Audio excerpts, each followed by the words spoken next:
a thimble in his gargantuan grasp. I try to grab hold of my baseball bat blade, aka the Louisville Slicer, but the monster's crushing grip pins my arms to my sides. He pulls me in close to his face. Thick saliva like slime oozes down his lips. His eyes scan me over, and his gaping nostrils flare as he inhales my scent. I feel like that blonde babe in King Kong. Only I don't think this beast wants to hug me and love me. He sniffs some more, blowing my hair back as he exhales. I turn my face. His breath, it's just... wow. My man here needs to floss. I've encountered other freaky beasts over the last 42 days, but none like this. None that examined me, looking me over, smelling me, studying me. None that felt this terrifyingly smart. I have a sick feeling in my gut, a sense, something that tells me that this beast here is 100% pure, beyond evil.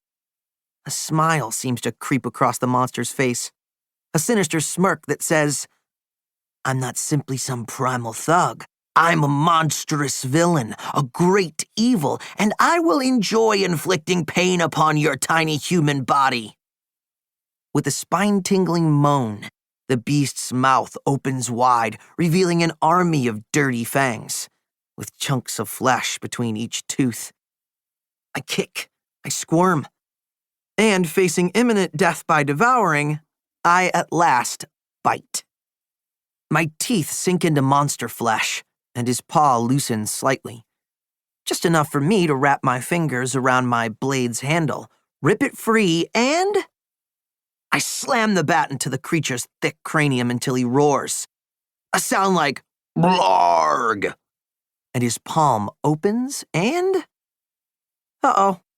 I'm plummeting through the air, down through the hole in the roof, into the CVS. Oof! I land in the junk food aisle. I snatch an Oreo from its package and jam it into my mouth. The Oreo is a whole lot stale, but whatever, an Oreo is an Oreo. And good snacks are hard to find these days. Plus, since the world ended, it's pretty much everything for the taking. And I'm not turning that down. No way. Rising, I examine my predicament. One of the monster's giant feet fills, like, the entire store. One toe in the school supplies aisle, another on top of the hairspray and deodorant aisle. Dashing up and over the monster's foot toward the front of the store, I spot what I came for. One deluxe eyeglass repair kit. Includes really tiny screwdriver. I shove the kit into my pocket, but then... smunch! The monster's clawed fingers tear through the roof like it's nothing. The ceiling collapses around me as I dart for the door. I'd love to stay for a while, flip through the magazines, check the sunglasses spinny thing for cool aviators, eat some Funyuns. But no time for that. You know, giant monster and all. I burst through the front door and... escape. I dash past a crumpled car and through an overgrown yard and slide beneath the caved-in porch of an abandoned house. I pull out my camera. I always carry my camera. Always.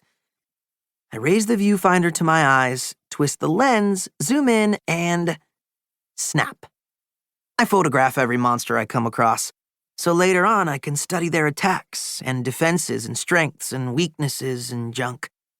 Also, it's just rad to say I'm a monster photographer. I give each monster a name, too. But what to call this guy? What to call a monster so terrifying that just looking at him scrambles my insides with French fried fear? The big beast roars again, a sound like Blarg. Blarg. That's got a ring to it. Suddenly, there's a racket like a wrecking ball crashing into 10 million Legos. The CVS is crumbling, collapsing, as Blarg stomps through its walls into the parking lot. When the smoke clears, I see the monster fully for the first time. Upright, standing tall on legs as thick as tree trunks. A monumental terror. He is Blarg. Includes traits